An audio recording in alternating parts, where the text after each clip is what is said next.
બાળકો, આજે આપણે સરસ મજાના પપઈ દ્વારા એક સરસ મજાની સુંદર વાર્તા નિહાળવાની છે. વાર્તાનો પહેલો ભાગ એકમાંથી વાર્તાનું નામ છે કમાલની કમાણી.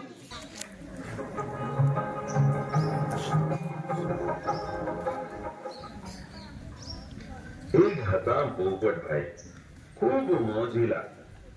દિવસ આખો ફર્યા કરે અને ખાઈ પીને મજા કરે. કામનું તો નામ જ નહીં. એક દિવસ પોપટભાઈના ઘરે તેમના કાકી આવ્યા. કાકી કહે, પોપટભાઈ કઈ કામ કરો છો કે નહીં? પોપટભાઈ કહેવા લાગ્યા,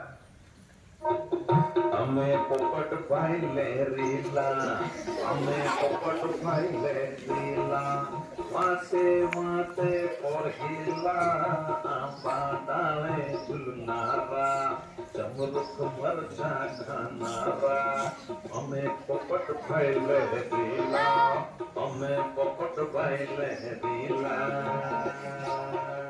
કાકી તો કંઈ પણ બોલ્યા વિના ચાલ્યા ગયા. પછી પોપટભાઈના ફોઈ આવ્યા. તેમણે પણ એ જ સવાલ પૂછ્યો, પોપટભાઈ કઈ કામ કરો છો કે નહીં? પોપટભાઈ તો મોજમાં ને મોજમાં બોલ્યા, અમે પોપટભાઈ લહેરીલા, અમે પોપટભાઈ લહેરીલા, વાતે વાતે પોરહીલા, આંબા ડાળે ઝૂલનારા, ચમરુખ મરચા ખાનારા, અમે પોપટભાઈ લહેરીલા, અમે પોપટભાઈ લહેરીલા. પછી તો દાદીમાં આવે કે મોટી બહેન આવે. બધાને એક રાગે પોપટભાઈ પોતાનું મોજીલું ગીત સંભળાવતા. એનો આવો મોજીલો સ્વભાવ જોઈ પોપટભાઈની માને ખૂબ ચિંતા થઈ. આ વળી કુટુંબીજનો ના મારે એટલે માતાએ પોપટભાઈને કહી દીધું, બેટા તારે કામ કરવું જોઈએ. પોપટભાઈને માતાની વાત લાગી હતી. તેમણે બીજે દિવસે સવારે કમાવા માટે નીકળી પડવા નક્કી કર્યું. સવાર થતાની સાથે પોપટભાઈ તૈયાર થઈ ગયા. તેમણે માતાના આશીર્વાદ લીધા અને કમાવા માટે નીકળી પડ્યા. ઉડતા ઉડતા દૂર નીકળી ગયા. ત્યાં એક મોટું સરોવર હતું. સરોવર કિનારે એક આંબો હતો.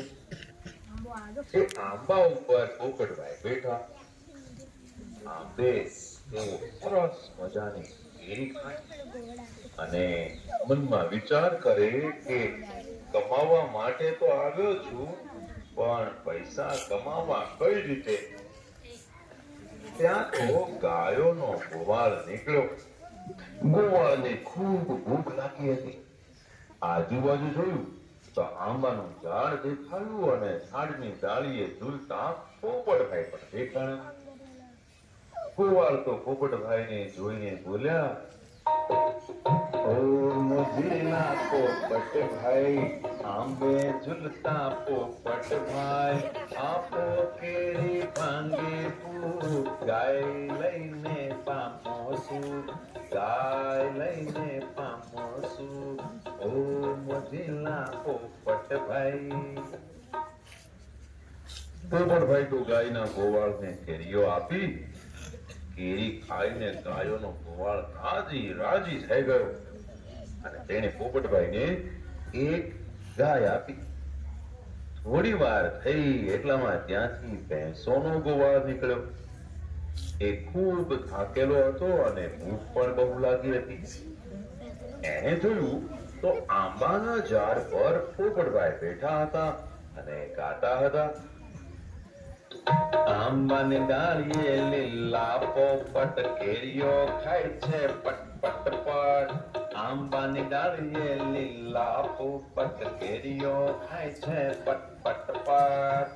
ભેંસોના ગોવાળને મૂંઝાયેલો જોઈ પોપટભાઈએ પૂછ્યું, શું થયું ભાઈ, કેમ મૂંઝાયા? ભેંસોનો ગોવાળ કહે, ઓ મુજીલા પોપટ ભાઈ, આંબે ઝૂલતા પોપટ ભાઈ, આપો કેરી ભાંગે ફૂ, ભેંસ લઈને પામો શું, ભેંસ લઈને પામો શું, ઓ મુજીલા પોપટ ભાઈ. પોપટભાઈએ હા કહીને ભેંસોના ગોવાળને કેરી આપી. ગોવાળ કેરી ખાઈને રાજી થઈ ગયો અને તેણે પોપટભાઈને સરસ મજાની ભેંસ આપી. થોડી વાર પછી ઊંટની વણઝાપ લઈ ઊંટવાળો નીકળ્યો. એ પણ ખૂબ થાકી ગયો હતો એટલે વિશ્રામ કરવા આંબા નીચે બેઠો. ત્યાં તો પોપટભાઈ બોલ્યા, કેમ આજે ખૂબ થાક્યા લાગો છો? હા, ઊંટવાળા ભાઈ બોલ્યા, ઓ મુજીલા પોપટ ભાઈ, આંબે ઝૂલતા પોપટ ભાઈ, આપો કેરી ભાંગે ફૂ, ઊંટ લઈને પામો શું, ઊંટ લઈને પામો શું, ઓ મુજીલા પોપટ ભાઈ. પોપટભાઈએ ઊંટવાળાને પણ કેરીઓ આપી. રાજી થઈને ઊંટવાળાએ પોપટભાઈને એક ઊંટ આપ્યું. પછી તો બધા પશુઓ લઈને ઊંટ પર સવાર થઈને પોપટભાઈ ઘરે જવા નીકળ્યા. વચ્ચે તેમને રાજાની સવારી સામી મળી. રાજા વિચારવા લાગ્યા, આ નાનકડા પોપટભાઈ પાસે આટલું સરસ પશુધન અને આ ઊંટ સવારી ક્યાંથી? આ બધું તેને શું કામનું? તે બોલ્યા, અરે પોપટભાઈ, તમે આ ગાયો ભેંસોનું શું કરશો? તમે એ મને આપી દો. પોપટભાઈ કહે, રાજાજી, જો તમને આ પશુધન આપું તો મારી માને શું જવાબ દઉં? રાજાએ તરત કહ્યું, અરે પોપટભાઈ, એમાં શું મૂંઝાવું? લો, આ હીરા જડિત આહાર. પોપટભાઈએ તો પશુઓ રાજાને આપી દીધા. રાજાએ તેમને આહાર આપ્યો. પોપટભાઈ તો રાજીના રેડ થઈ ગયા અને ઘરે પહોંચ્યા. બારણું ખખડાવ્યું. બારણા ઉઘાડો માં, બારણા ઉઘાડો, ઢોલિયા ચડાવો માં, શરણાઈઓ વગડાવો. કમાઈને આ પોપટ આવ્યો છે, હીરા જડિત હાર લાવ્યો છે. કમાન પોપટ આવ્યો છે, હીરા જડિત હાર લાવ્યો છે. બારણા ઉઘાડો માં, બારણા ઉઘાડો. પોપટની માતા તો રાજી રાજી થઈ ગઈ.